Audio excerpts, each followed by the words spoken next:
নমস্কার, আড্ডাবাজির আরেকটা পডকাস্টে আপনাদের স্বাগতম।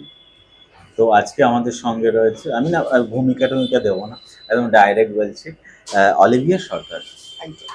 বাকিটা আমরা কথা বলতে বলতেই আমাদের ভাবনা, চিন্তা ভাবনা সবকিছু বেরিয়ে আসবে। কেমন আছো? চলছে খুবই ভালো। জীবন যেরকম ভাবে নিয়ে যাচ্ছে, এগিয়ে যাচ্ছে সুন্দর করে। যে তোমার বাবা এখনো চায় না যে তুমি অভিনয় আমি করো, অভিনয় করি। সেটা কেন?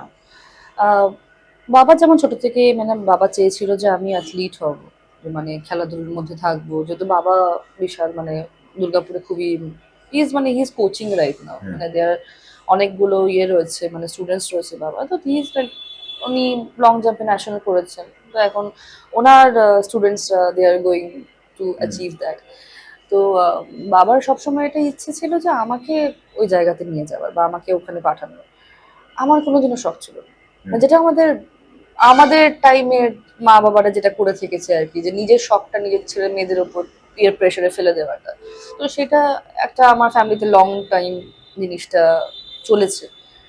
আমি অনেক কম বয়সে বাড়ি থেকে বেরিয়ে এসেছিলাম, মানে আমি বাড়ি থেকে বেরিয়ে এসেছিলাম ফর ওয়ার্ক করলি, মানে আমি অনেক কম বয়সে সুযোগ পেয়ে গেছিলাম কলকাতায় আসা, কলকাতায় এসে কাজ করা বা কলকাতায় এসে লাইফটাকে এক্সপ্লোর করা, এই সাইড অফ দ্য জার্নিটাকে এক্সপ্লোর করা। তো সেই টাইমে মাঝে মনে হয়েছিল যে বাবা হয়তো আস্তে আস্তে he will like understand that মেয়ে ভালো কাজ করছে, মেয়ে তো নিজেকে অনেক রকম ভাবে তৈরি করছে, তো সে তো শি ইজ ডুইং ওয়েল, ভালো ভালো কাজ করেছে। তো সেখানে দাঁড়িয়ে তো ওনার মনে হওয়া উচিত যে এতদিনে যে ঠিক হি শুড বি হ্যাপি, যে মানে হুম। বাবা যে মেয়ে কাজ করছে, ভালো কাজ করছে, ডুইং ওয়েল। বাট এখন অবধি মানে আমি যখন বাবার সঙ্গে কথা বলি বা দেখা হয়, আমি রেগুলার একটা আক্ষেপ নিয়ে বাড়ি ফিরি, সেটা হচ্ছে আমার বাবা খুশি না। যে মানে বাবাকে যদি বলিও যে বাবা এটা আমার আপকামিং কাজ, দেখো এটা নতুন ছবির কাজ, I never get that repercussion from him. Hmm, just একটা হুম, হয়তো ঠিক আছে, হ্যাঁ ভালো, বাস। I never saw any repercussion. বা এরকমও নয় যে অনেক সময় কি হয়, যেমন আমার মা যেটা সোজাসুজি বলতে পারে না যে খুব ভালো কাজ করেছো, কিন্তু মানে লুকিয়ে লুকিয়ে বলো বা সব দেখে বা বন্ধু বান্ধবদেরকে বলে বা অন্য আত্মীয় স্বজনদেরকে বলে আমার মেয়েকে দেখো, এই দেখো, এটা এই ব্যাপার। আমার বাবার মধ্যে এটাও নেই, যে মেয়ের সামনে দেখাবো না বা বন্ধু বান্ধব দেখাচ্ছি, আমি এটাও দেখিনি কোনোদিনও। এইটা আমার কাছে একটা বিশাল বড় প্রশ্ন। হুম। তো আমার মনে হয় এটা কেন হয়নি, এটা আমার কাছে এটার উত্তর নেই সেরকম মানে ভাবে এখনো ক্ল্যারিটি। এটাও তো হতে পারে যে প্রত্যেকটা মানুষের এক্সপ্রেস করার রাস্তা আলাদা। হুম, এটা হয়তো তার ভিতরে সে ওইভাবে এক্সপ্রেসিভ নয় হি ইজ তোমার। Very expressive person. আচ্ছা। মানে আমাদের বাড়িতে আমরা সবাই মানে এটা আমরা একটা জিনিস শিখে নিয়েছি, যেটা মনে রয়েছে সেটা মুখে বলো। হুম, কারণ এটা অনেক ক্ষেত্রে তোমার এই জিনিসটা হয় যে সামনের মানুষটা আমাকে ভুল বুঝবে বলে আমরা হুম, একটা জিনিস বানিয়ে রাখি, একটা ইমেজ বানিয়ে রাখি, যেটা কিন্তু আমাদেরকে পরে কষ্ট দেয়। হুম, যে ইমা ও তো এটা জানতো, ওর সামনে আমি ভেঙে পড়বো, এটা কি হুম, ঠিক হুম, হবে? তো সেখানে অবস্থাতে কিন্তু মানে আমি এটা খুব ক্লিয়ার এই বিষয়ে that hmm, what ever is in his heart সেটা মুখে, হুম। সেই বিষয়ে আমি ভেরি ক্লিয়ার। তো এটা একটা, আর তো চেঞ্জ করার কোনো উপায় নেই, আমি হাফ বুড়ো হয়ে গেছি বাবা অলমোস্ট বুড়ো হয়ে গেছে। I don't know, but I am still waiting for that day, যদি একটা দিন কোনো দিন এটা ভাঙে যে বলে যে না আমি তোমাকে নিয়ে খুব গর্ববোধ করি। না, এটা এটা তো আলোচনায় হতে পারে, একদিন জিজ্ঞাসা করা যেতে করা পারে না হয়েছে যে অনেক, মানে। এটা I failed hmm, several Times. I am working in this profession from last 17 years. তো 17 বছর আগে যখন মেয়েটা ঘরে থেকে এসে বাইরে কাজ করছে, তো এই 17টা বছরে আশা করি অনেকটা চেঞ্জ হয়ে যাওয়া দরকার, কিন্তু সেই চেঞ্জটা অন্যদিকে চেঞ্জ হয়েছে। হুম, অ্যান্ড আমার সেখানে কোনো বললাম তো আক্ষেপ নেই আমার, কারণ উনি ওনার পয়েন্ট অফ ভিউ থেকে ভাবছেন, উনি ওনার পয়েন্ট অফ ভিউ থেকে বা ওনার যেটা লিমিটেশনস অফ থটস সেখান থেকে ভাবছেন। তো ইটস ওকে। এই ভেরি রিসেন্ট তুমি একটা বাংলাদেশে কাজ করেছো। হ্যাঁ। তো বাংলাদেশের ইন্ডাস্ট্রি আর এখানকার ইন্ডাস্ট্রির হুম মধ্যে হুম তুমি বেসিক মানে শুটিং সেটে, ওই হুম ব্যাগটা হুম তো হুম ওইভাবে হুম। জানা সম্ভব নয়, শুটিং সেটে পার্থক্য কি? শুটিং সেটে অনেক রকম পার্থক্য পেয়েছি, মানে আমি ওখানে টেকনিক্যালি ওরা যেভাবে আর্টিস্টদের সেলিব্রেট করে, হুম, ওরা যেভাবে আর্টিস্টদেরকে সম্মানটা দেয়, হিউজ। মানে ওখানেই তোমার অর্ধেক 80% তুমি মানে মোটিভেটেড ফিল করে যাবে। হুম, আমি যখন সেটে ঢুকেছি, মানে all the dancers or choreographers all the sets like সবাই মানে এত খুশি হয়েছে যে মানে আরে বাবু মানে খুব খুশি, মানে অনেক ছোট থেকে যারা আমাকে দেখেছে, টেলিভিশনে দেখেছে, যারা এখন দেখছে যে আমি ওয়েব সিরিজ করছি, বড় কাজ করছি, বা আমি ওখানে গিয়ে যখন কাজ করছি, তো সবাই যখন দেখছে যে সম্মানটা, যে ভালোবাসাটা পেয়েছি, ওটা অতুলনীয়। ওটার মধ্যে একটা অন্য ব্যাপার রয়েছে। আর দ্বিতীয়ত হচ্ছে, ওরা সত্যি কথা বলতে আর্টিস্টদেরকে খুব রেসপেক্ট করে। ওরা আর্টিস্টদেরকে প্রোডাক্ট হিসেবে দেখে না, যেটা আমাদের এখানে খুব প্রোডাক্ট হিসেবে দেখা হয়, যে ও তো একটা just product, it's sellable or not, এইটুকু হিসেবে দেখা হয়। তো ওখানে কিন্তু সেটা নয়, ওখানে ওরা এটা জানে, আচ্ছা অমুক আর্টিস্ট রয়েছে, তাহলে তো ব্যাপার আলাদা। ওদের কাছে ব্যাপারটা সেলেবল প্রোডাক্ট কি না, এটা ব্যাপার হচ্ছে ক্যামেরার সামনে অরাটা কি ক্রিয়েট করছে একটা মানুষ, সেটা ওদের কাছে খুব একটা। মানে আমি এখনো ফিউচারে আমি মানে ভাবছি, মানে আশা করি যদি এভরিথিং ওয়ার্কস ওয়েল, আমার ওদের, যেহেতু আমার ওদের গান আর ওদের নাটক আমার খুব পছন্দ, আমার খুবই আগাগোড়ায় আমি খুব মানে ওদের ওদের ক্রাফটের মধ্যে একটা ব্যাপার আছে। ওদের ইভেন যে লিরিক্স গুলো লেখে গানে, সে প্রত্যেকটা শব্দের মধ্যেও কিছু ব্যাপার রয়েছে, সেটা লাইক বি পেপি সং হোক বা একটা রোমান্টিক সং হোক।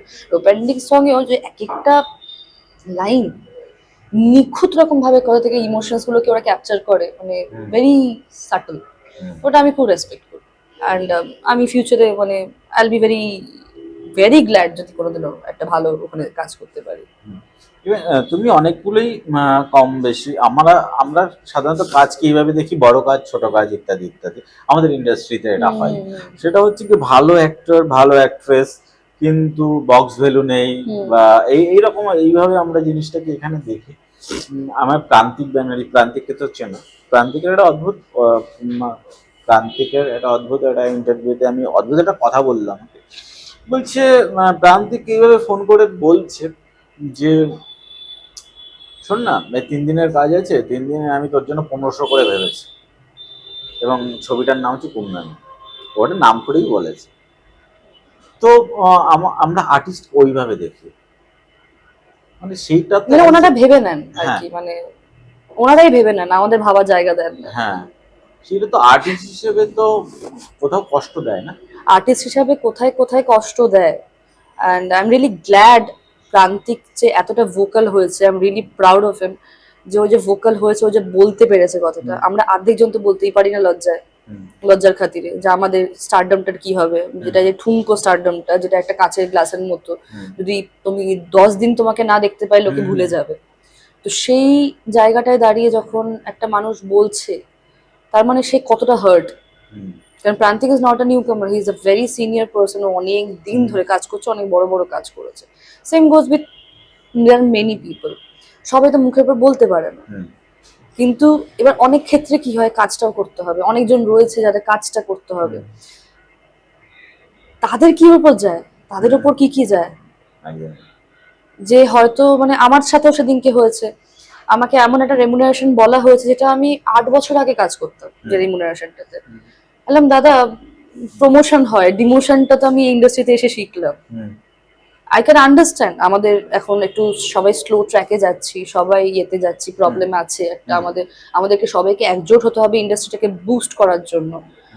I understand, but underpaid হওয়াটা কি একটা পাপ নয়? কতদিন আমি ইয়ে করবো, কতদিন করবো? ঠিক আছে, একটা টাইম অবধি করলাম, তো হ্যাবিটে দাঁড়িয়ে যায়। আজকে যদি আমি একটা প্রজেক্টে, সাপোজ আমি একটা প্রজেক্টের জন্য আমি বললাম যে হ্যাঁ দাদা, আপনার যা বাজেট রয়েছে আপনি আমাকে দেন, কিন্তু সেইটা যদি এক্সপ্লয়টেশনে চলে যায়, আমি আপনাকে আন্ডারস্ট্যান্ড করলাম, আচ্ছা আপনার বাজেট এক্সিড করে যাচ্ছে, আপনার বাজেট ওভার হয়ে যাচ্ছে, I can understand that, but আপনি যে আমাকে মাসের পর মাস পেমেন্টটা দিচ্ছেন না, আপনি যে আমাকে কোনো রকম সাপোর্ট করছেন না, উল্টে আপনাকে এত সাহায্য করলাম, তাও সত্ত্বেও আপনি আমার পিঠ পিছনে 10টা বাজে কথা বলছেন, এইটার তো কোনো ক্ষমা হতে পারে না। এরকম ভাবে তো কত ট্যালেন্টেড আর্টিস্টরা অব্দি চুপ করে যাচ্ছে, বা অনেকজন হয়তো বলতে পারছে না, অনেকজন ডিপ্রেশনে চলে যাচ্ছে, অনেক কাজ বাজ ছেড়ে দিয়ে বিয়ে করে বাইরে সেটেল করে যাচ্ছে। তো এইটা তো, is it respectful, is it professionalism? এটা আমার কাছে বিশাল বড় প্রশ্ন। এখানে টাইপ কাস্ট, মানে আমি তোমার দুটো জিনিস মানে একটা হচ্ছে যে তোমার মন্টু পাইলটে তোমার একটা ক্যারেক্টার, তারপরে আমি কিছুদিন পর আরেকটা জিনিস নোটিস করলাম, যদি ওই প্রজেক্টে আমি অ্যাজ এ আর্ট ডিরেক্টর কাজ করেছি, তুমি হয়তো দেখোনি, খ্যাপা। ওকে। ঠিক আছে, আমার কোথাও একটা মনে হলো মন্টু পাইলটের রেফারেন্স টেনে তোমাকে খ্যাপাতে কাস্টিং করা হয়েছে। হ্যাঁ তোমার কি এটা মনে হচ্ছে? হ্যাঁ, প্রচুর মনে হয়েছে। ওটা তো ভাবতেই পারে না, মানে there are half of the maker, I am sorry, মানে please I don't want to offend, but আপনারা ভাঙতে শিখুন একটু ক্যারেক্টারকে। আমরা সবাই ফ্লেক্সিবল, আমরা সবাই কিন্তু ভার্সেটাইল, আপনারা ভাঙার চেষ্টা করুন। তুমি যে খ্যাপা দেখেছো, তুমি যদি সেম আড্ডা টাইমস এর নন্দিনী দেখো, you will see the different Olivia, you will see different Olivia in different projects, because আমি নিজেকে সেইভাবে ভাঙি, সেইভাবে আমি তৈরি করি। টাইপকাস্ট তো অবশ্যই, টাইপকাস্টের জন্য আমি প্রচুর প্রবলেম ফেস করেছি, প্রচুর প্রবলেম ফেস করেছি। অডিয়েন্স মানতে চাইছে না, অডিয়েন্স ইজ নট থিঙ্কিং যে আমি যখন নেগেটিভ করতাম সিরিয়ালসে, অডিয়েন্সরা এসে আমার গাল টিপে বলছে ও এত মিষ্টি মেয়েটাকে কেন এরকম বদমাইশের পার্ট দেয়। অডিয়েন্স মানছে না, কিন্তু তাহলে আপনারা ইম্পোজ করছেন। আমাদের, আমি যেটা বুঝি, আমি হয়তো মেবি খুব অল্প বুঝি ফিল্ম মেকিং, বা আমি খুব অল্প হয়তো বুঝি কোনো কন্টেন্ট ক্রিয়েটিং, আজকের ডেটে কন্টেন্ট ক্রিয়েটিং বলাটা বেশি প্রিসাইসলি হবে, তো হয়তো খুব কম বুঝি। বাট আমি যেটা বুঝি যে আমি তো একটা স্টোরি টেলার, টেকনিক্যালি আমি একটা স্টোরি টেলার, তো সেখানে দাঁড়িয়ে আমি যেটা ভাবছি সেটা অডিয়েন্সকে ফিল করানোটা তো আমার দায়িত্ব। তার মানে আপনি যদি অডিয়েন্সকে ফিল করাতে না পারেন আপনার পয়েন্ট অফ ভিউটা, তাহলে you are failed as an maker. And maybe I am wrong, but আমি এটা একদম আলাদা পার্সপেক্টিভ থেকে বলছি, আমি অডিয়েন্সের পার্সপেক্টিভ থেকে বলছি, কারণ আমরা প্রচন্ড ভাবে অডিয়েন্সের কাছে যাই। একমাত্র যদি পুরো যারা ফিল্ম ইন্ডাস্ট্রিতে কাজ করে তাদের মধ্যে যদি সব থেকে বেশি অডিয়েন্স ইন্টারাক্ট কেউ করে থাকে সেটা কিন্তু আর্টিস্টরা। কারণ আমরা শোজে যাচ্ছি, আমরা ইভেন্টসে যাচ্ছি, আমরা কিন্তু দেখতে পাচ্ছি অডিয়েন্সরা আমাদের কি চোখে দেখে। তারা কিন্তু এই আক্ষেপটাও রাখে যে আপনাকে এরকম ভাবে দেখতে চাই, আপনাকে ওরকম ভাবে দেখতে চাই, এই জিনিসটাও রাখে। তাহলে ফেলিয়ারটা কারা এখানে? আমি অ্যাজ অ্যান আর্টিস্ট ফেলিয়ার, না আপনারা অ্যাজ আ মেকার ফেলিয়ার যে আপনারা আমাকে সেভাবে পোর্ট্রে করতে পারছেন? ফেলিয়ারটা কি? আরেকটা জিনিস যেটা হচ্ছে কি, এই ইন্ডাস্ট্রিতে কাস্টিং কাউজ আছে? কাস্টিং কাউজটা নেই, এটা খুব নর্মাল জায়গায় চলে গেছে এখন, মানে এখন নর্মাল জায়গায় চলে গেছে ইন দ্য সেন্স এখন তো দেখছি সবাই সবাই প্রেমে পড়ে যাচ্ছে, এদের একটা ভালো বন্ডিং ক্রিয়েট করে ফেলছে। এটা কোন দিকে যাচ্ছে এখন বোঝা মুশকিল, মানে এটাকে আদৌ কি কাস্টিং কাউজ বলা যায় নাকি এটা সে তো স্বেচ্ছাই করছে, যারা স্বেচ্ছাই করছে বা যারা স্বেচ্ছায় নিজেকে ভাবছে যে আমি বন্ধুত্ব করে থাকি বা আমি ওদের সাথে ভালো একটা বন্ড ক্রিয়েট করি, আমি এখান থেকে হয়তো ভালো কাজ পাবো বা ভালো ইয়ে করবো, সবটাই কি কাস্টিং কাউজ? মানে এটা তো একটা ব্লেম করাটা, ব্লেম হয়ে যাচ্ছে এটা ব্যাপারটা, যে মানে এই পার্টিকুলার এই মেথড একটা, এটা তো মেথড নয়। মানে আমি টেকনিক্যালি আমার সাথে এই জিনিসটা কোনোদিন সেরকম হয়নি, সেরকম ভাবে কোনোদিনও হয়নি টেকনিক্যালি ফ্রম, বিকজ আমি বলতে গেলে অনেক বড় বড় হাউসে কাজ করেছি, আমি যতজন সব স্যারদের দেখেছি, they are very polite, they are very humble, they are very sweet. কেউ বলতে পারবে না যে তোমাকে টেনে হিচড়ে কেউ নিয়ে গেছে, তুমি স্বেচ্ছায় গেছো। তারপর যদি তুমি স্বেচ্ছায় কোনো কিছু করে থাকো, তারপর তুমি কেন চিৎকার করে সবকিছু বলে বেড়াচ্ছ যে আমার সাথে এটা হচ্ছে, আমার সাথে ওইটা হচ্ছে, আমার সাথে তেমন হচ্ছে, আমার সাথে তেমন হচ্ছে? ভিকটিম কার্ড খেলা না, কাইন্ড অফ ভিকটিম কার্ড। একটা আর্টিস্টকে একটা টাইপকাস্টের মধ্যে ফেলে দেওয়া হচ্ছে, ফেলে দেওয়ার পর মানে হচ্ছে কি যে এটা কোথায় গিয়ে শেষ হবে, এবং একটা সময় পর তো আর্টিস্টের আর কিছু করার থাকবে না, কারণ তোমাকে তো সার্ভাইভ করার জন্য একটা টাইম করেই যেতে হচ্ছে, তো করতেই হবে। তো সেইখানে হচ্ছে সেইটাও আমরা মুখের উপর সব জিনিস না বলতে পারি না, কারণ আমাদের ইএমআই আছে, আমাদের ইএমআইস রয়েছে, অবশ্যই আমাদের সার্ভাইভ করতে হবে। এবং একটা টাইমের পর যদি আমাদের না ডাকে, আমরা যদি একটু পিছনে চলে যাই, তাহলে আবার ওই জায়গাটা অ্যাচিভ করতে আমাদের, তো এটাকে সত্যি সত্যি আলোচনা করে ওই জায়গাকে কনভিন্স করানো সম্ভব। আর একটা জায়গা জিনিস, আমি এটার সঙ্গে আরেকটা জিনিস জুড়বো, সেটা হচ্ছে কি যে সোশ্যাল মিডিয়ায় কত ফলোয়ার আছে এটা দেখে কাস্টিং করা, ওটা কি সত্যি সত্যি ওয়ার্ক করে? না, এইটা এখন আর ওয়ার্ক করছে না। এটা মাঝখানে খুব ট্রেন্ড একটা শুরু হয়েছিল, ওরা ট্রেন্ডটা শুরু করে নিজেই পরে কেস খেয়ে গেল সবাই। সেটা হচ্ছে যে এইটা ওয়ার্ক করছে না, কারণ আজকে একটা যাদের ফিল্ম জনার রয়েছে সেখান থেকে তুমি তাদেরকে কোনোদিনও বের করতে পারবে না। যাদের রিলসের জনার রয়েছে তুমি হ্যাঁ। সেখানে ওদেরকে বিট করতে পারবে না, ঠিক আছে? এবার প্রত্যেকটা মানুষের জনার আলাদা, প্রত্যেকটা ফর্ম অফ মিডিয়ামের জনারটা আলাদা। তুমি এখানটাতে পারবে না কম্বাইন করতে, এটা পসিবল না। তারপর কি লাভ হচ্ছে?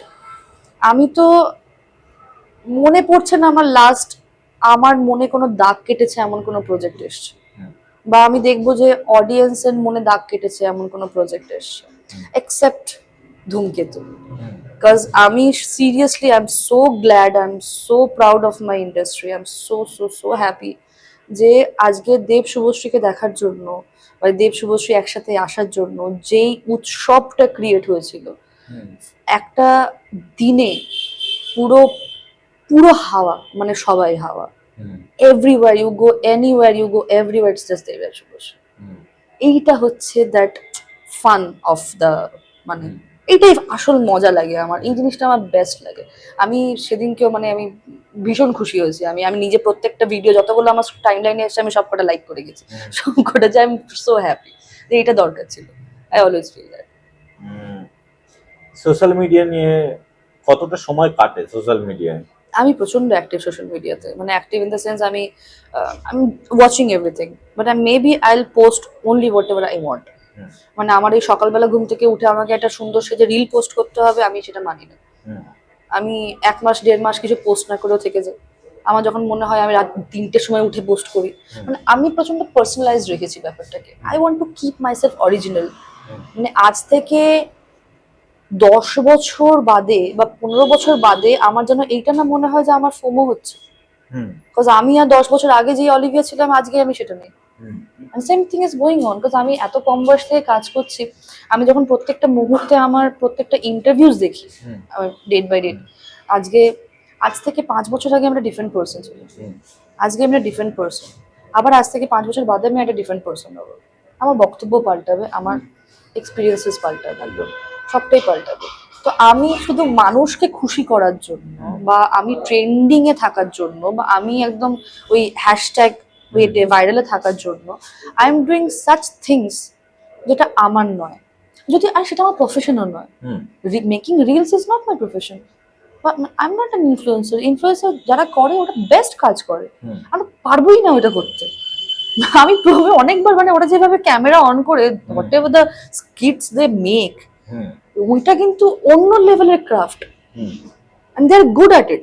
আমি সেখানে একবারও বলবো না যে মানে they are bad, but they are good at it. But এখানেও একটা ব্যাপার রয়েছে যে সার্ভাইভালটা কি করে হবে। আর they thinking of the survival? কদিন বাই চান্স যদি কিছু 3 মাস 4 মাস কোনো কাজ হলো না, কি হবে? বাই চান্স যদি আবার ট্রেন্ডিং এর মতো এখন সোশ্যাল মিডিয়া হাইপে আছে, এবার সেখান থেকে চেঞ্জ করে এবার অন্য কিছু একটা হাইপে চলে আসলো, তখন কি হবে? কোশ্চেনিং ব্যাপার। হ্যাঁ, এখানে একটা জিনিস যেটা হচ্ছে কি, যে আমরা যা বানাচ্ছি, মানে আজ কন্টেন্টের নামে যা বানাচ্ছি সবটাই কি কন্টেন্ট। কন্টেন্ট মানে তো তার মধ্যে একটা ভ্যালুস থাকবে, সবকিছুই থাকবে। আর একটা অদ্ভুত জিনিস হচ্ছে কি, ভাইরাল এই শব্দটা সোশ্যাল মিডিয়া তো একটা অ্যালগরিদমে চলে, এবং তুমি যে মেন্টাল স্টেজে আছো সেইটাকেই বারবার তোমাকে দেখানো হয়। ফলে মানুষের জীবনে দেখবে অদ্ভুত একটা একাকিত্ব চলে এসছে, একটা মেন্টাল, রাত্রি 2টো 2:30 3টে সে স্ক্রোল করে যাচ্ছে পাগলের মতো, কি চাইছে জানে না, কোথাও স্ক্রল করছে, দাঁড়াচ্ছে না, কিন্তু দাঁড়াচ্ছে না কোথাও, বাট দে আর রানিং। হ্যাঁ, কিন্তু এটা তো আমাদের অদ্ভুত ভাবে, এবং আমরা যে প্রফেশনে কাজটা করি সেই প্রফেশনটা আনসার্টেনিটি সবকিছু, মানে এমনও হতে পারে তুমি পুরো একটা 30 দিনের ছবি শুট করেছো, তারপর ছবিটা আদৌ কবে রিলিজ হবে কি হবে না, নেভার নো। একদম।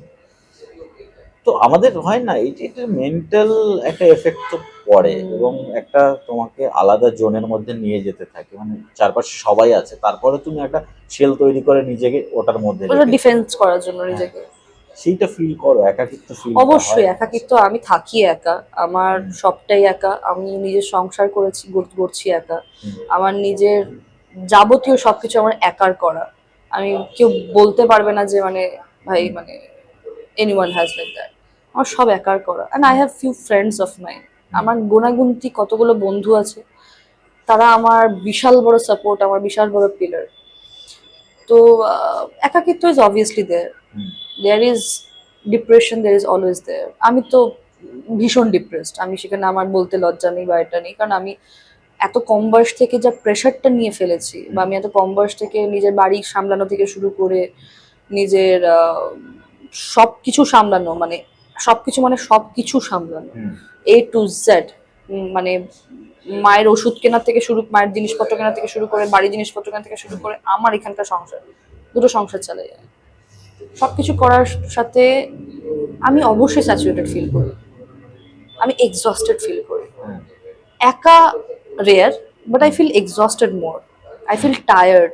এই যে জোর জবরদস্তি, যে এই যে ইন্ডিপেন্ডেন্ট ওম্যান হওয়ার একটা ইয়ে হয়ে রয়েছে, ট্যাগলাইন হয়ে রয়েছে, এটা একটা টাইমের পর খুবই ড্রেনিং, প্রচন্ড ড্রেন আউট করে দেয়। মানে এটাকে কোনো রকম ভাবে তুমি কোপ আপ করতে পারবে না, but you have to face ইট।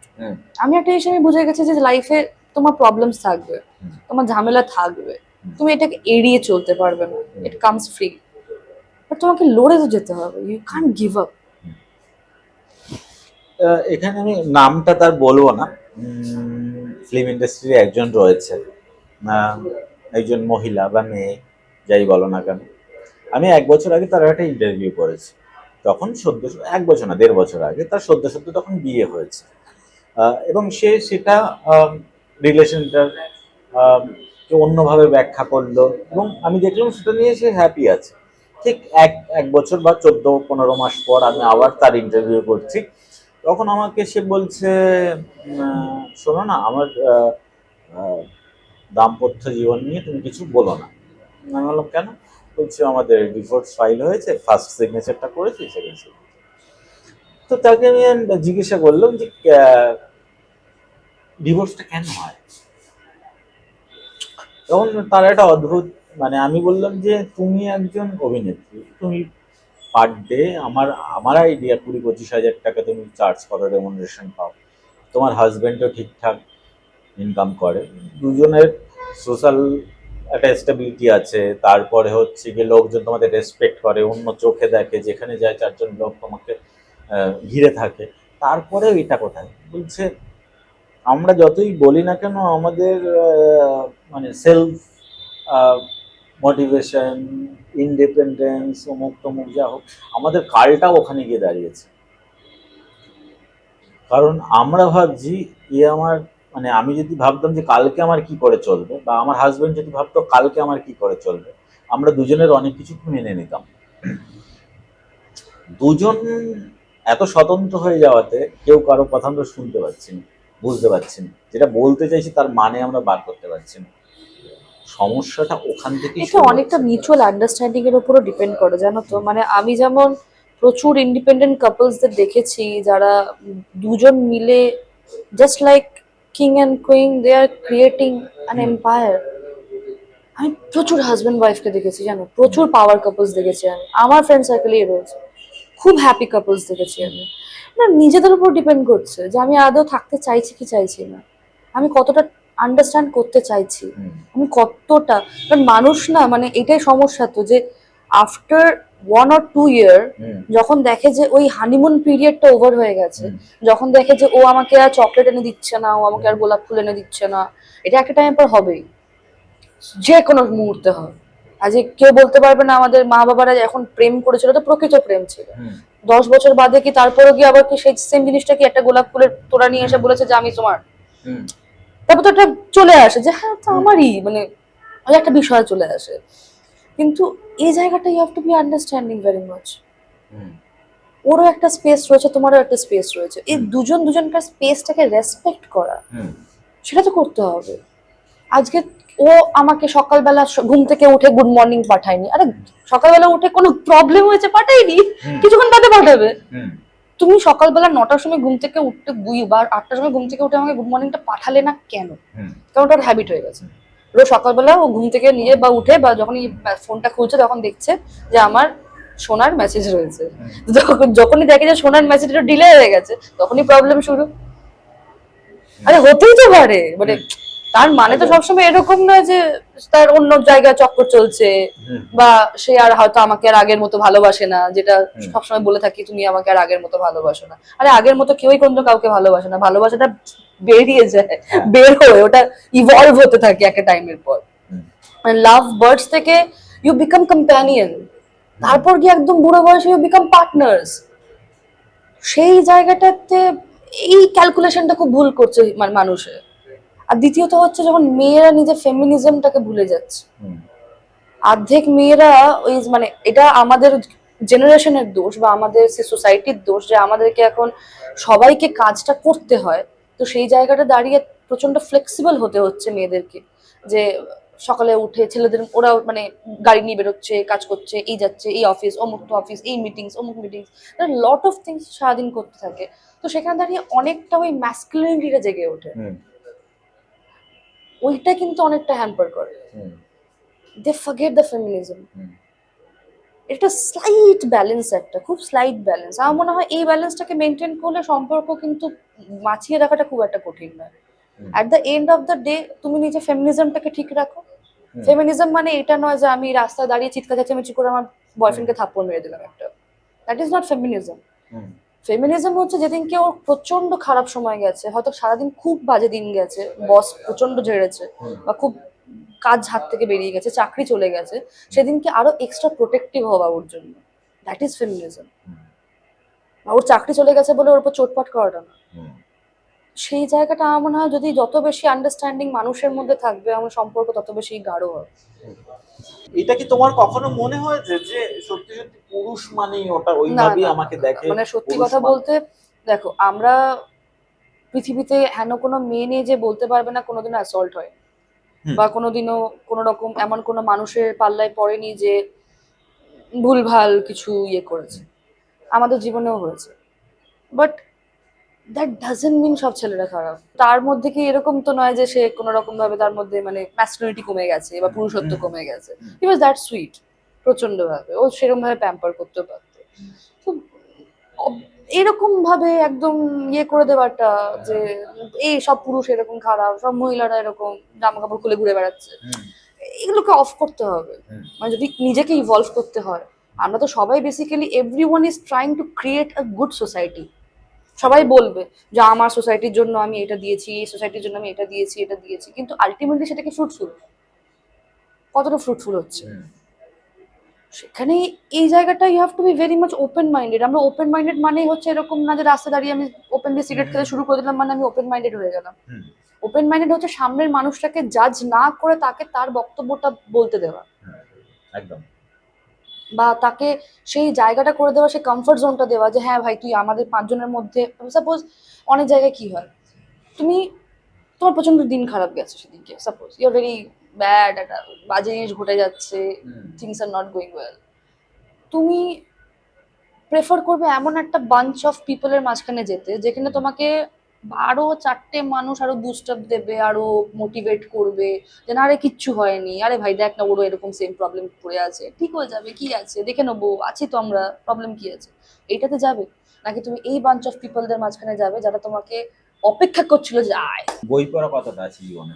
বই পড়া খুব রেয়ার। বই মানে কেউ পড়ে দিলে শুনতে পারি, ভালো লাগে, শুনতে ভালো লাগে। বই পড়লে তো হচ্ছে তুমি জীবনে যতগুলো মানুষকে মিট করতে পারবে না, ও তাদের 100। সঙ্গে তুমি ইমাজিনেশনে মিট করে ফেলছো। হ্যাঁ, তুমি খুব বড় ছিল তোমার 60 বছরের জীবনে বা 70 বছরের জীবনে 100 বন্ধু হবে। হুম। তুমি বই পড়লে তো 5,000 বন্ধু বানিয়ে ফেলতে পারবে। আর মানে অ্যাজ এ আর্টিস্ট হিসেবে অনেক বেশি রেফারেন্স পেতে পারো তুমি। না আমার যেমন আমার রেফারেন্সেস আমার আছে, আমি রিয়েল লাইফ থেকে অবজারভেশনটা বেশি করি হুম, মানুষকে। অ্যান্ড আমার পার্ট টাইম যদি বলো যে আমি খুব ভালোবাসি, সেটা হচ্ছে গেম খেলতে। হুম, আমি প্রচন্ড গেমার হেড, আমি মানে hmm, unlike every women very gamer head. আমি বসে একটা সুন্দর গেম লাগিয়ে নেবো, দুদিনের মধ্যে গেমটাকে শেষ করে দেবো। হুম। এইটা আমার একটা প্রচন্ড অবসর সময় যদি আমি সময় কাটাই পছন্দ যখন করি। তোমার লো ফিল হয় তখন কি করো? আমি যখন লো ফিল হয় তখন লো ফিলটাকে আরো বেশি জানতে চেষ্টা করি যে আমি কেন লো ফিল করছি। হুম, আমার প্রত্যেকটা ইমোশনটাকে স্ক্রুটনি করা খুব হ্যাবিট আছে, হুম, ইচ এন্ড এভরি ইমোশনস। মানে সেটা যে মানে দুঃখেরও যে হাজারটা পার্ট আছে, হুম, সেটা বের করতে আমার খুব ভালো লাগে। হুম। তো আমি ওটাকে ওখান থেকে ইয়ে করে নিয়েছি, মানে আমি পুশ করি না নিজেকে যে আমি লো ফিল করছি আমাকে এক্ষুনি হ্যাপি হতে হবে। Hmm I don't push my self like that. Hmm আমি ব্যাপারটাকে পুরো রুট থেকে বের করি যে কি ঝামেলাটা কি, কোথা থেকে কেন শুরুটা হয়েছে। সে কেনটা বের করে নিলে তুমি ওই লো ফিলটা সেকেন্ড টাইম আর হবে না। Hmm. I make sure for that. তুমি তো বললে সোশ্যাল মিডিয়াতে অনেক বেশি তোমার এই মুহূর্তে মানে তোমার পডকাস্ট দেখা বা অডিও বুক শোনা এগুলো হয়? হ্যাঁ, এগুলো তো হয়, এগুলো তো এখন মানুষের ওই জীবনী জানতে বেশি ভালো লাগে, অরিজিনালিটি গুলো, যে সে অ্যাকচুয়ালি কি ভাবছে। হুম। না আসলে মানুষের চাহিদা তো দিন দিন দিন দিন আরো পার্সোনাল, আরো প্রিসাইসেস, আরো মানে প্রত্যেকটা ইস্যুতে মানুষ কি ভাবছে ওইটা আমাদের জানারও একটা টেন্ডেন্সি তৈরি হয়েছে। ওই টেন্ডেন্সি কি তোমার মধ্যে আছে? না, আমার মধ্যে সেই টেন্ডেন্সি একদমই নেই, মানে আমি খুব সেলফিশ মানুষ। হুম আমি আগে নিজেরটা দেখে নিই, হুম। তারপর সামনের মানুষটা কি হচ্ছে পরে ভাবতে আসি আগে। একটা ক্যারেক্টার যখন পাও সেই ক্যারেক্টার তৈরির প্রসেসটা কি তোমার জন্য আর কি? বিভিন্ন লোকের তো বিভিন্ন প্রসেস হয়, তোমার প্রসেসটা কি? My process regarding creating a characters, মানে আমার অদ্ভুত অদ্ভুত কিছু হোমওয়ার্কস থাকে। হুম এটা আমার মনে হয় সেই হোমওয়ার্কসগুলো সবাই করে, যে হুম এই চরিত্রটার কি পছন্দ হতে পারে, হুম চরিত্রটার কি কালার পছন্দ হতে পারে, চরিত্রটার কি ফুল পছন্দ হতে পারে। হুম তো এই জিনিসগুলো তো অবভিয়াসলি আছে। বাকি আমি কিছু রেফারেন্স দেখে আমি ক্যারেক্টার তৈরি করিনি। হুম মানে আমি যদি মন্টু পাইলট করে থাকি, আমার কিন্তু ওটার কোনো রেফারেন্স আমি দেখিনি। আমি ওটা নিজের মতো করে তৈরি করেছি, আমি সিচুয়েশনটা বুঝে তৈরি করেছি, আমি আশেপাশে কি রিকুয়েশন রয়েছে সেটা দেখে আমি চরিত্রটাকে তৈরি করেছি, আমার ডিরেক্টর কি চাইছে সেটা হিসাবে চরিত্রটা তৈরি করেছি। তো সেরকম যদি কেউ বলে যে আমি, হ্যাঁ অবশ্যই আমি প্রেপ করেছি। আমি দিনের পর দিন বারবার করে, মানে যেটা আমি যেহেতু বেনিদি স্টুডেন্ট, হুম বেনি হুম বসু স্টুডেন্ট, তো বেনিদির যেই ফর্মুলাস গুলো রয়েছে হুম সেগুলোকে ইমপ্লিমেন্ট করা, সেগুলোকে দিয়ে তৈরি করা, হুম ভেরি বেসিক্স আই ফিল। হুম। দামিনী বেনি বসুর কথা বললে, তো তার সঙ্গে ওয়ার্কশপ করার এক্সপিরিয়েন্স বলো। শি কারণ ইজ লাভ। সবাই সবাই তাকে ওয়ার্কশপের টিচার হিসেবে খুব রেসপেক্ট করে, হ্যাঁ, এবং এবং তোমার ক্লাস করার এক্সপিরিয়েন্স বলো। বেনিদিকে আমি আমার সব থেকে বড়, আমি নিজেকে লাকি মনে করি, কজ আমি বেনিদিকে আমার লাইফের ডে ওয়ান থেকে পেয়েছি। হুম মানে আমি যখন একদম ফুল ফ্লেজেড সিরিয়াল করা শুরু করি, তখন বেনিদি স্টার জলসার ওয়ার্কশপ করাতেন। তো তখন ঠিক যেন লাভ স্টোরি বলে একটা সিরিয়াল করতাম আমি। তো that was the first time I met বেনিদি, অ্যান্ড স্টিল নাও বেনিদি প্রচুর কথা, প্রচুর, she is more a friend rather than মানে আ টিচার। হুম টিচার ভাইবটা আমি তো সেরকম ভাবে কোনোদিনও দেখিনি, বাট আমি খুব বন্ধুর মতো, একটা সুন্দর একটা সিনিয়র যেভাবে তার চাইবে যে আমার জুনিয়ররা আমার থেকেও ভালো পাঠ করুক, বা আমার আমার একটা ছাত্র ছায়ার মধ্যে একটা সুন্দর একটা জিনিস তৈরি করুক। তো I have seen that in her, and she is amazing. মানে আমি এখন অবধি আমি যদি কোনো ভালো কাজ করি বা আমার যদি মনে হয় যে আমি একটু ইমপ্রুভ করেছি, আমি সবার আগে ওনাকে টেক্সট করি যে I am doing this, I am doing that, and thank you for existing, thank you for being there forever in my life. তো like she is like that for me. এবার একটু একদম অন্য প্রসঙ্গে চলে যাচ্ছে, আমাদের কিছু ট্যাবু থাকে, হুম হুম মানে হয় না, যেটা নিয়ে আমরা সাধারণত কথা বলি না, হুম হুম। বা কথা বললেও হচ্ছে গিয়ে সেটা অনেক রাগ ঢাক করে রাখি। তো আমার প্রথম প্রশ্ন, পর্ন দেখো? না, কেন? দেখিনি সেরকম বলবো না, হ্যাঁ। দেখেছি, বাট লাইক ঠিক আছে, মানে not that interesting like that, Y মানে Y two. Hmm but very dark secret of mind, আমি মাঝে মধ্যে নেটফ্লিক্সে খুব এরোটিকা কিছু সিরিজ দেখি, হুম ভালো লাগে, very beautiful makings, just for the makings. Hmm. একটা ছেলে মেয়ের রিলেশন কিরম হওয়া উচিত তোমার কাছে? আদর্শ রিলেশনশিপ কি? দেখো, আদর্শ রিলেশনশিপ যদি সেরকম ভাবে দেখা যায় আজকের ডেটে, it's all about with hmm you are feeling comfortable, you are feeling একদম, your soul is naked in front of that person. That person মানে তুমি সে আন্ডারস্ট্যান্ডিং বলো, অ্যাডজাস্টমেন্ট করার ক্যাপাবিলিটিস, আজকে আমরা অ্যাডজাস্টমেন্ট করতে ভুলে যাই হুম বা ভুলে গেছি, কারণ ওই যে আমরা প্রচন্ড বেশি ইন্ডিপেন্ডেন্ট, সবাই নিজেদের মধ্যে এটা ভাবা শুরু করে দিয়েছে। বাট আই ফিল একটা সব থেকে কম্প্যাটেবল সম্পর্ক কিন্তু দ্য মোর, সামনের মানুষটা যত বেশি, না আমার একটা টেকনিক আছে, আমি যখন দেখি যে সামনের মানুষটা প্রচন্ড রেগে গেছে, প্রচন্ড হয়তো তার ঝগড়া করার মেন্টালিটি আসছে, আমি তখন চুপ করে যাই। মানে দুজনে সাইমেন্টেনিয়াসলি যদি একসঙ্গে কথা বলে না, তাহলে খুব প্রবলেম হয়। সামওয়ান হ্যাজ টু লিসন, যে হ্যাঁ মানে আমি শুনছি, বলো কি হয়েছে, হ্যাঁ আই ক্যান আন্ডারস্ট্যান্ড। বিকজ তুমি যখন প্রথম মানুষটাকে ভালোবেসেছিলে, বা যখন তুমি মানুষটাকে প্রথমে চেয়েছিলে যে সে তোমার সঙ্গী হোক, তখন তো তুমি তার এই রূপটা দেখে ভালোবাসোনি, তুমি অবশ্যই তার বেস্ট সাইডটা দেখে ভালোবেসেছিলে। তো আজকে যখন তার একটু ব্যাড সাইডটা তুমি দেখে ফেললে, তখন সে তোমার খারাপ হয়ে গেল। এই জায়গাগুলোতে আন্ডারস্ট্যান্ডিংটা আমার মনে হয় খুব বেশি ইম্পর্টেন্ট। তো আমার কাছে আদর্শ সম্পর্ক is totally understanding the capabilities of adjustments, the capability of listening to each other, তার মেন্টাল সাপোর্ট হওয়াটা, তার একটা ভীষণ বড় একটা কনফিডেন্ট হওয়াটা, যে সে জানে যে আমি যাই হোক না কেন আমি একটা ফোন করলে ওকে পাবো। এই জায়গাটা হওয়াটা খুব ইম্পর্টেন্ট আমার কাছে। আমাদের এখানে ফিল্ম ইন্ডাস্ট্রিতে তুমি 17 বছর কাজ করছো বলছো, তো আমাদের এখানে এই যে কাজ করিয়ে পয়সা না দেওয়ার যে একটা টেন্ডেন্সি আছে, সেটা কিভাবে ফিল করেছো, সেখান থেকে বেরিয়ে এসছো কিভাবে, বা বেরিয়ে আসার জন্য কি করতে হয়, এখন এই সময় এসেও কি সেটা হয়, হলে কিভাবে হ্যান্ডেল করা যেতে পারে? সিরিয়াসলি স্পিকিং এগুলো না আগে ছিল না। মানে আমি আফটার কোভিড এই জিনিসগুলো প্রচন্ড বেশি দেখছি, আমি ফেস করছি। মানে আমি মার্কেটে যা টাকা লস করেছি, বা মার্কেটে যেভাবে মানুষজন আমার টাকা মেরে দিয়েছে বলতে গেলে, পাতি বাংলা ভাষায়, আমি আজকের ডেটে আরেকটা বাড়ি দাম নিয়ে দিতে পারতাম।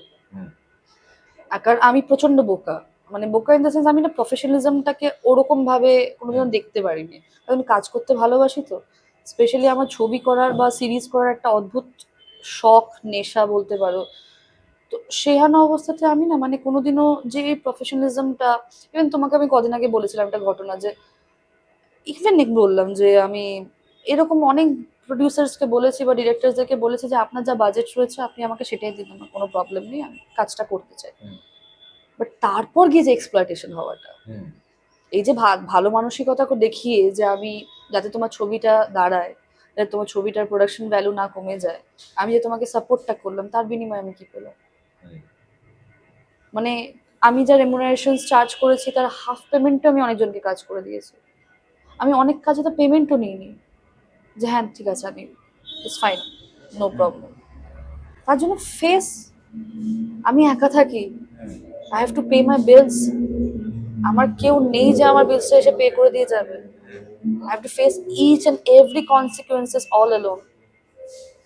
সেটা তো দায়বাধ্যতা কেউ নেয় না, নেবেও না, নেবে কেন, কেনই বা নেবে? আমার প্রবলেম যে আমি খুব একটা মিডিওক্রার ফ্যামিলি থেকে বিলং করি, আর আমার বড় স্বপ্ন, এটা আমার প্রবলেম, সেটা সবাই দায়বাধ্যতা নেবে কেন? আজকের ডেটে আমি প্রচন্ডভাবে এখন আমি ইমোশনাল সাইডটাকে সাইডেই করে দিয়েছি, যে আমি আর যে প্রডিউসার পায়ে পড়ে যাক যে অলিভিয়া বাজেট নেই, পারছি না, তাহলে আপনাকে অ্যাফোর্ড করতে হবে না দাদা, থ্যাংক ইউ, আপনাকে করতে হবে। এটা তো একটা জিনিস হয়েছে, ধরো কিছু মানুষ সত্যি সত্যি ইন্টেনশনালি ভালো কাজ করতে চায়, এই ইন্ডি ছবিগুলো আমরা যেগুলো বলি, তো এই কিছু মানুষের জন্য তো সেই অপরচুনিটিটাও তো আমরা নষ্ট করছি। হ্যাঁ, তো হয়তো এমন একটা ছেলে যে পুরুলিয়ার কোনো একটা প্রত্যন্ত গ্রাম থেকে, সে একটা ভালো ছবি তোমার জন্য একটা ভালো ক্যারেক্টার লিখেছে, সত্যি তাকে ফিনান্সিয়ালি একটু সাপোর্ট করলে হয়তো একটা ভালো প্রজেক্ট হতে পারে, কিন্তু এই লোকগুলোর জন্য সেই প্রজেক্টটা তো হচ্ছে না। তো মানে আজকের ডেটে এই জিনিসটা আমি যে তোমাকে বললাম, কারণ আমি প্রচুর ইন্ডি ছেলেপুলেদের দেখি ওরা কাজ করতে চায়, আমি সত্যি ওদের সাপোর্ট করি। মানে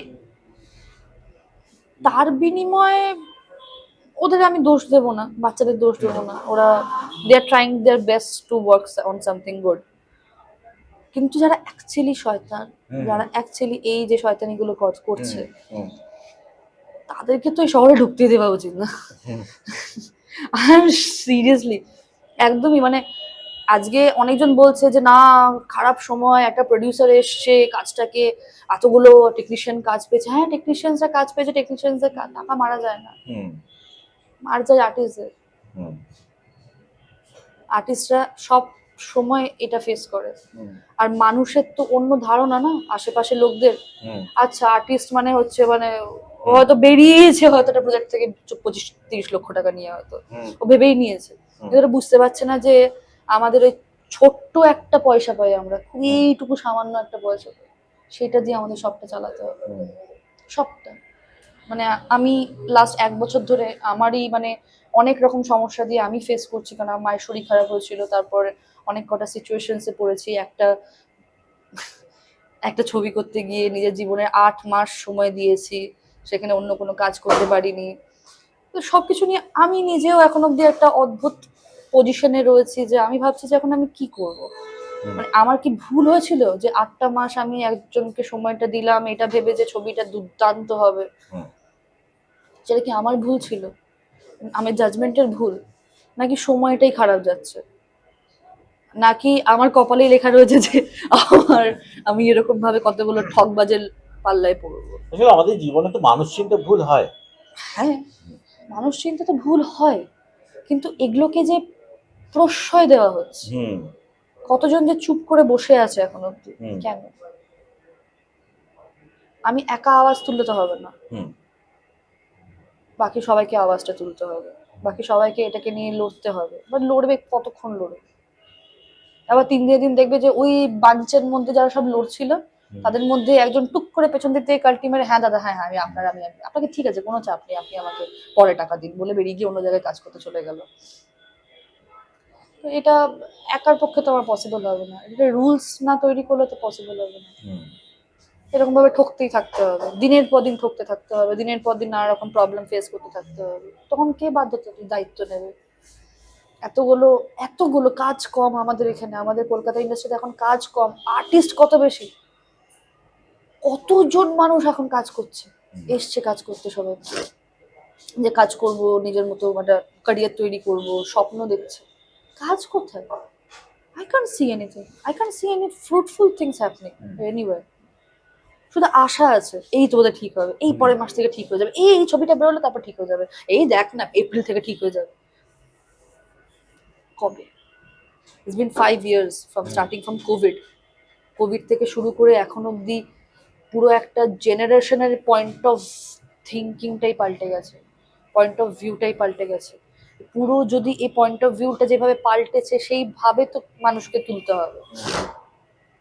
আজকে যত বড় বড় সিরিজ বেরোচ্ছে বা সিনেমাস বেরোচ্ছে, সেগুলো তো রিজনাল ল্যাঙ্গুয়েজও বেরিয়ে যাচ্ছে, তাহলে ফাইটটা বুঝতে পারছো? আজকে একটা রিজনাল মার্কেটেরও কিন্তু ফাইটটা ন্যাশনাল বেস হয়ে যাচ্ছে একদম। যখন ডাবিং ভার্সন দেখে নিচ্ছে, অর্ধেক লোকে কোনো যাই আসে না। আমাদের ফেসবুকেই এমন এমন কিছু পাইরাইটেড মানে পেজেস রয়েছে যেখানে তোমার সিরিয়ালস গুলোকে ডাউনলোড করে ওটাকে ইনটু 2 করে দিয়ে একদম হাই স্পিডে চালিয়ে দিয়েছে, ঠিক আছে? হাই স্পিডে চালিয়ে দিয়ে কিছু ড্রামার, কিচ্ছু ছাতার মাথায় কিছু বোঝা যাচ্ছে না ড্রামার কি আছে এটা কি। বাট আমার বাড়িতে যে আমার হাউস হেল্প ছিল, সে কিন্তু পাগলের মতো ওটার মধ্যে ঢুকে রয়েছে, ও কিন্তু কোনো চ্যানেল খুলে বা চ্যানেলে ওটিটিতে গিয়ে ওটাকে দেখছে না, ওই যে ফেসবুকে ডাউনলোডেড ভার্সনটা ইনটু 2 স্পিডে চালিয়ে দিয়েছে বা ইনটু 3 স্পিডে চালিয়ে দিয়েছে, করে বলে যাচ্ছে, ও কিন্তু ওটাই গিলছে বসে বসে। কালকে রাতে 12টার সময় একটা মেল এলো আমার কাছে, আমি আরো 3-4টে ইউটিউব চ্যানেল হ্যান্ডেল করি, সেখানে একটা দেখলাম যে ইউটিউব নতুন একটা ক্রিয়েটার স্টুডিওতে একটা মেল এলো। সেটা হচ্ছে কি, তুমি যেই কন্টেন্টই বানাচ্ছ, যে ভাষায় বানাচ্ছ, তুমি ওখানে আরো যে ভাষা সিলেক্ট করে রাখবে, অটোমেটিক ডাব হয়ে যাবে। আগে যেটা সাবটাইটেল ছিল, এবার সাবটাইটেল থাকবে না, অটোমেটিক ডাব হয়ে যাবে। ঠিক আছে, তো তোমার ইংরেজিতে বলার দরকার নেই, তুমি বাংলায় বলবে, ইংরেজিতে ডাব হয়ে যাবে, হিন্দিতে ডাব হয়ে যাবে। ইউটিউব যতগুলো ভাষাকে ওখানে দিয়ে রেখেছে ততগুলো ভাষায় ডাব হয়ে যাবে। তো এখন আলাদা করে খরচ করার দরকার নেই, খরচও দরকার নেই। এবার ব্যাপারটা হয়ে গেছে কম্পিটিশনটা একদমই তাই। কম্পিটিশনটা তোমার এখানে কিন্তু তোমার আর এইটুকু সীমাবদ্ধ নেই, তোমার কম্পিটিশনটা কিন্তু এখন ওয়ার্ল্ড ওয়াইড হয়ে গেছে। একদম, এবার তোমার ওয়ার্ল্ড ওয়াইড খেলতে হবে, কার কত ট্যালেন্ট আছে করে দেখ। এই মুহূর্তে তোমার কি কাজ চলছে? আর এই মুহূর্তে আপাতত কথাবার্তা চলছে, অনেক কটা কাজের আশাবাদী হয়ে আছে, দেখা যাক কি যাচ্ছে। কথা যে বললাম, আমি অনেকটা সময় দিয়ে দিচ্ছি একটা ছবি করার জন্য, তো সেই ছবিটা কবে কি রিলিজ হবে না হবে আপাতত আমি জানি না, কিন্তু আমি সেটাকে নিয়ে বেশি নেগেটিভও ভাবতে পারছি না, বেশি পজিটিভও ভাবতে পারছি না, আমি এমন একটা জায়গায় দাঁড়িয়ে রয়েছি। যদি আই ডোন্ট নো, মানে I am right now in a phase of my life, আমি কোনো কিছু কংক্রিট ভাবে বা কনফিডেন্টলি আমি বলতে পারবো না যে আমি, হ্যাঁ আমি পরের বছর তো 10টা অ্যাওয়ার্ড আমার বাড়িতে আসছে। হুম, আমার মনে হয় না এই কনফিডেন্সটা এখন কেউ আছে। বাট আমি হোপফুল যে থিংস উইল চেঞ্জ। আমি hopeful that I will give a grand comeback. Hmm, I am hopeful that মানুষে আবার দেখবে যে অলিভিয়া সরকার শুধু মন্টু পাইলট করতে পারে না, অলিভিয়া সরকার অনেক কিছুই করতে পারে। সেটা আমি করেই ছাড়বো, মানে এটা আমার জেদ। আমি ভীষণ জেদি মেয়ে, আমার সেখানে কোনো লজ্জা নেই। হুম, আমি আমাকে অনেকজন বলেছে এরকম যে তুই বোধহয় একমাত্র মেয়ে যাকে দেখেছি মাটি কামড়ে এখানে পড়ে রয়েছিস। আর হয়তো তোর বয়সে যারা হয়তো ভাবে একটু ডাউনফল দেখেছে বা দেখেছে যে খুব স্ট্যাগনেন্ট হয়ে গেছে ক্যারিয়ারটা, তারা কিন্তু নিজের মতো, যে যার নিজের মতো অন্যরকম রাস্তা দেখে নিয়েছে। হুম, তুই মাটি কামড়ে পড়ে রয়েছিস কেন? আলাম এটাই আমার স্বপ্ন, আমি এর থেকে বেশি আর কিচ্ছু পারি না করতে। আমার কাছে সব থেকে ইজিয়েস্ট ওয়ে হতো আমি একটা ভালো ছেলে দেখে বিয়ে করে নিয়ে সেটেল হয়ে যেতে পারতাম। হুম, আমার যে সব থেকে ইজিয়েস্ট ওয়ে হতো। আমার ভগবানের আশীর্বাদে ভালো ভালো সম্বন্ধ এসছে আমার জীবনে, কিন্তু পারিনি করতে, হয়নি আমার। বিকজ আমার মনে হয়েছে আমার তো স্বপ্ন আছে একটা, হুম, ওয়াই আই এম কিলিং ইট। কারণ আমি চোখের সামনে আমার মাকে দেখেছি দিনের পর দিন এক গাদা স্বপ্নকে নষ্ট করে দিয়ে বসে থাকতে। হুম, বাট হ্যাঁ, তা বলে আমি এটা বলবো না যে আমার বিয়ে করার ইচ্ছে নেই বা আমার সেটেল করার ইচ্ছে নেই। আমি অবভিয়াসলি সেটেল করবো, কিন্তু আমার স্বপ্নগুলোকে মেরে সেটেল করবো না। যে আমি আর ছবি করতে পারছি না, আমি আর কাজ করতে পারছি না, এটা আমি করতে চাই না। আমি তারপর আমি কিছু চরিত্র তৈরি করবো হুম, যেটা মনে থেকে যাবে। আজকে 5 বছর বাদেও লোকে মন্টু পাইলট যখন দেখে, দেয়ার ফিউ পিপল যারা আমাকে মেসেজ করে বা আমাকে আমার কমেন্ট বক্সে আমি দেখি, ওদের কাছে তো ওটা সেরা। হুম। সেটা তো আমিই দিয়েছি, সেটা তো আমিই করেছি, আমাদের টিম ওয়ার্ক করেছে সবাই। আমি আবার করতে পারবো না সেটা হতে পারে, সেটা আমি কোনোদিনও ভাবিনি আমার। চলো, আমরা মোটামুটি আমি যেরকম বিষয় নিয়ে ভেবেছিলাম কথা বলবো সেগুলো মোটামুটি আমি বলতে পেরেছি। তো এই আলোচনা তো একদিনে শেষ হবে না। না, আলোচনা করতে আমাদের ডেইলিকার ডেইলি, রোজ রোজ আমাদের ভাবনা চিন্তা পাল্টাতে থাকে। আমাদের আস্তে আস্তে এগিয়ে যেতে হবে, আর আমাদের ভাবনা চিন্তা পাল্টাবে। এই প্রশ্ন উত্তরের মাধ্যমে কিছু লোকের এক্সট্রা কোয়েশ্চেন উঠে আসবে, সেইগুলো আবার আমরা কোনো একটা দিন আশা করি তোমার সঙ্গে বসবো, আবার অবশ্যই। আলোচনা করব। তো আমার যেটা একটা বক্তব্য সেটা হচ্ছে, তোমার বাবার সঙ্গে বসে আরেকবার কথা বলো, নিশ্চয়ই বুঝবে। না, আমাদের সবসময় চেষ্টা থাকে, হ্যাঁ, নিশ্চয়ই বুঝবে। কারণ যাই হোক আলটিমেটলি মা বাবাকে তো ফেলে হ্যাঁ, দেওয়া যায় না। ওরা একদম। তো প্রিসিয়াস খুব। হয়তো কোনো একটা অভিমান কোথাও একটা আছে, অভিমান না, সেটা ওটা ওই হালকা একটা সুরে বাজে হয়তো ভিতরে। দেখা যাক। একদম। মানে অনেকবার কথা হয়েছে হ্যাঁ। এগুলোকে নিয়ে, বাট আমি চেষ্টা করি, আমি আজও মানে আমি এখন ওই দিনটার অপেক্ষায় থাকবো শেষ অবধি, যেদিনকে বাবা বলবে যে আমি তো ওখানে খুব গর্ববোধ করব। হুম। না, মন খুলে একবার কথা বলো। কেমন লাগলো আজকের আড্ডাবাজি? দেখতে থাকুন, দেখা হবে অন্য কোনো পর্বে।